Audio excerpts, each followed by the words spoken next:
Assalamualaikum warahmatullahi wabarakatuh. Alhamdulillah. Alhamdulillahilladzi arsala rasulahu bil huda wa dinil haqq liyudhhira 'ala ad-dini kullih wa kafa billahi shahida. Asyhadu an la ilaha illallah wahdahu la syarika lah wa asyhadu anna Muhammadan abduhu wa rasuluh. Allahumma shalli wa sallim wa barik ala sayidina Muhammad wa ala ali sayidina Muhammad amma ba'd. Perkenalkan, nama saya Hendrik M. Saya dari program studi Ilmu Al-Quran dan Tafsir Fakultas Agama Islam semester 4. Di sini saya akan menjelaskan tentang studi naskah tafsir bahasa Indonesia dari dosen pengampu Al-Mukarram Ustadz Mukhrij Sidki. Baik, di sini saya akan menjelaskan tentang tafsir Marah Labib oleh Syekh Nawawi Al-Bantani. Langsung saja kita masuk pada pembahasannya. Sebelumnya kita harus mengetahui biografi daripada pengarang dari kitab Tafsir Marah Labib, yaitu Syekh Nawawi Al-Bantani. Jadi nama lengkap beliau ialah Abu Abdul Al-Mu'ti Muhammad Nawawi Ibnu Umair Al-Tanara Al-Jawi Al-Bantani, atau yang kita kenal dengan Muhammad Nawawi bin Umair Al-Jawi Al-Bantani. Jadi Al-Bantani itu merupakan penisbatan daripada tempat kelahiran beliau. Nah, tempat lahir beliau ialah Banten 1813 Masehi atau 1230 Hijriah, tepatnya di Tanara, Serang, Banten. Kemudian beliau wafat di Mekah pada tahun 1879 Masehi atau 1314 Hijriah. Kemudian latar belakang daripada pendidikan beliau. Nah, Syekh Nawawi Al-Bantani terlahir di keluarga yang religius.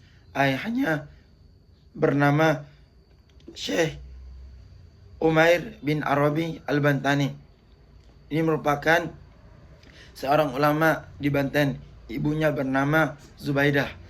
Nah, Syekh Nawawi Al-Bantani sejak kecil sudah memperlihatkan kecerdasannya yang luar biasa dan semangatnya belajar. Beliau sejak kecil telah belajar pada ayahnya. Nah, dan juga ulama-ulama yang ada di Jawa pada saat itu. Salah satunya ialah Kiai Yusuf dari Purwakarta, merupakan kiai yang sangat terkenal pada zaman itu. Nah, saat menginjak usia 15 tahun, Syekh Nawawi pergi ke Mekah untuk menunaikan ibadah haji. Nah, pada kesempatan inilah beliau menggunakannya untuk belajar pada ulama-ulama di kota Mekah yang ada pada saat itu. Di antara ulama atau guru Syekh Nawawi di Mekah ialah Syekh Ahmad Khatib Sambas, kemudian Syekh Muhammad bin Sulaim, dan ulama-ulama Harmain Mekah dan Madinah pada saat itu. Nah, saat belajar 3 tahun, kurang lebih 3 tahun di Mekah, beliau kemudian kembali ke Indonesia dengan niat untuk mengembangkan ilmu-ilmu yang telah dipelajari di kota Mekah. Namun pada saat tiba di Indonesia, kebetulan pada saat itu juga masih zaman penjajahan, dan yang kita lihat bahwasanya ulama-ulama atau orang-orang yang ahli dalam agama itu menjadi incaran daripada penjajah pada saat itu. Akhirnya dengan waktu yang kurang lebih 3 tahun berada di Indonesia, kemudian Syekh Imam An-Nawawi kembali ke Mekah untuk melanjutkan belajar, dan kemudian diamanahkan untuk mengajar, menjadi pengajar juga di masjid Mekah pada saat itu, dan sampai meninggal dunia di kota Mekah. Nah, kemudian Syekh An-Nawawi selama di Mekah menghasilkan banyak karya-karya yang ditulisnya, yang disebutkan bahkan lebih daripada 100 kitab yang ditulis dengan berbahasa Arab. Di antara karya-karya beliau yang terkenal ialah Tafsir Marah Labib, atau yang biasa kita kenal dengan Tafsir Al-Munir, Tafsir Al-Quran 30 juz. Kemudian Nihayatuz Zain, karya tentang fikih Syafi'i. Kemudian Kasyifatus Saja, syarah daripada kitab Safinatun Najah. Kemudian Tausyih ala Ibnu Qasim, kitab tentang fikih, dan yaitu Tijan Ad-Dari, yaitu kitab tentang akidah dan tasawuf. Jadi karya-karya beliau atau kitab-kitab beliau banyak dipelajari di pesantren-pesantren tradisional atau salaf yang ada di Indonesia hingga saat ini. Nah, ciri khas pemikiran daripada Syekh Nawawi Al-Bantani ini, yang pertama ialah bermazhab Syafi'i. Kemudian berakidah Ahlus Sunnah wal Jamaah atau akidah Asy-Syari'iyah. Dan kemudian mendukung pada pendekatan tasawuf dalam keagamaan. Ini merupakan biografi daripada Syekh Nawawi Al-Bantani. Kemudian tentang manuskrip atau penulisan daripada kitab tafsirnya yang terkenal, yaitu tafsir Marah Labid. Jadi nama lengkap daripada tafsir Marah Labid ialah Marah Labid Likashfi Ma'ana Al-Quran Al-Majid, yang memiliki arti air yang tenang untuk menyingkap makna Al-Quran yang mulia. Kemudian atau disebut juga dengan tafsir Al-Munir. Nah, asal penulisan daripada kitab tafsir ini, yang pertama saat beliau menetap di kota Mekah sekitar abad ke-19. Kemudian tafsir ini ditulis dengan lengkap, yakni 30 juz Al-Quran. Ditulis dengan berbahasa Arab klasik dengan gaya yang lugas dan bahasa yang ringkas, namun kaya dengan referensi. Kemudian Syekh Nawawi juga mengutip banyak pendapat dari ulama seperti Imam Jalalain, Imam Al-Qurtubi, Fakhruddin Ar-Razi, Al-Baghawi, dan imam-imam lainnya. Nah, ciri khas daripada tafsir Marah Labid ini ialah yang pertama, bersifat ringkas dan padat akan ilmu. Tidak terlalu panjang, namun padat dengan makna dan penjelasan, dan sangat cocok untuk pelajar dan santri tingkat menengah sampai tingkat tinggi. Kemudian ciri yang kedua, pendekatan tafsir. Nah, tafsir ini melakukan pendekatan dengan pendekatan tafsir bil ma'thur dan tafsir bil ra'yi. Artinya menggunakan periwayatan daripada sahabat, para sahabat dan tabi'in, dan juga penalaran daripada pemikiran beliau. Kemudian gaya bahasa. Nah, gaya bahasa yang sangat mudah dipahami bagi yang sudah terbiasa dengan kitab gundul atau kitab yang tanpa harokat. Kemudian tidak terlalu filosofis, artinya lebih fokus pada pemahaman praksis dan hukum syar'i. Nah, kemudian ciri khas yang keempat, penekanan pada nilai-nilai syariat dan akhlak. Banyak menekankan pada aspek akidah Ahlussunnah wal Jamaah, akhlak dan hukum Islam. Ini merupakan manuskrip atau penulisan daripada kitab tafsir Marah Labid. Kemudian keunikan daripada penafsiran dari kitab ini.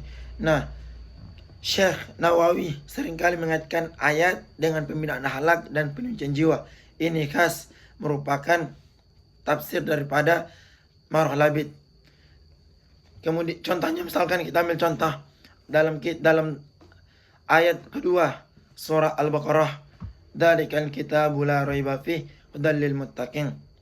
Nah, dalam tafsirnya beliau menjelaskan bahwa petunjuk atau hudah dalam ayat ini bukan hanya untuk siapa saja, tapi khusus bagi orang bertakwa yang hatinya bersih. Dan kemudian beliau lalu menjelaskan siapa itu orang yang bertakwa dengan cara sufi, yaitu orang yang menjaga hatinya dari penyakit hati, bukan cuma menjauhi dosa secara lahir, tetapi juga mereka menjaga hatinya dari perbuatan-perbuatan yang dapat merusak hatinya, seperti iri, dengki, sombong, dan lain sebagainya. Kemudian keunikan yang kedua, tafsir ini singkat tetapi komprehensif. Beliau jarang berpanjang lebar seperti tafsir Imam Ar-Razi atau Imam Al-Qurtubi, tapi tetap menyisipkan unsur bahasa Arab, fikih, dan tafsir bil ma'thur. Misalkan contohnya dalam surat Al-Ikhlas, qul huwallahu ahad. Tafsirnya cukup singkat, tapi beliau menyebut bahwa kata ahad berbeda dengan wahid. Nah, kenapa dalam kalimat tersebut tidak disebutkan qul huwallahu wahid, tetapi qul huwallahu ahad? Nah, beliau menafsirkan bahasanya ahad menunjukkan keesaan Allah secara mutlak, tidak ada bandingannya sedikit pun. Nah, kemudian sedangkan wahid bisa digunakan untuk makhluk. Ini penjelasan balaghah melalui retorika bahasa Arab yang penting tapi disampaikan secara sederhana. Kemudian yang ketiga, keseimbangan antara tafsir bil ma'thur dan tafsir bil ra'yi. Beliau mengutip pendapat para sahabat dan tabi'in, tapi juga memberikan penafsiran berdasarkan nalar dan keilmuan yang dimilikinya, apalagi dalam ayat-ayat hukum. Misalkan contoh ayat surat Al-Baqarah ayat 183 kepada kalimat kutiba alaikumusiyam. Beliau menafsirkan puasa bukan hanya sekedar menahan lapar, tapi juga sarana mengendalikan nafsu dan melatih jiwa agar bertakwa. Lalu beliau katakan dengan faidah puasa secara ruhani, bukan hanya hukum fikihnya saja. Jadi tafsirnya menyentuh seluruh zahir dan batin. Kemudian keunikan yang keempat ialah nada dakwah yang sangat lokal. Meski berbahasa Arab, kadang terlihat bahwa Syekh Nawawi menulis dengan mempertimbangkan pembaca santri Nusantara, terutama santri, saat menjelaskan ayat-ayat tentang larangan maksiat atau perintah ibadah. Bahasanya sederhana, langsung, dan seperti memberi nasihat. Mungkin ini saja yang dapat saya sampaikan terkait dengan biografi, kemudian manuskrip daripada tafsir Marhalabi dan keunikan daripada tafsir Marhalabi ini. Mungkin ini saja yang dapat saya sampaikan. Lebih dan kurangnya saya mohon maaf. Semoga bermanfaat bagi saya dan untuk teman-teman sekalian. Akhirul kalam, wassalamualaikum warahmatullahi wabarakatuh.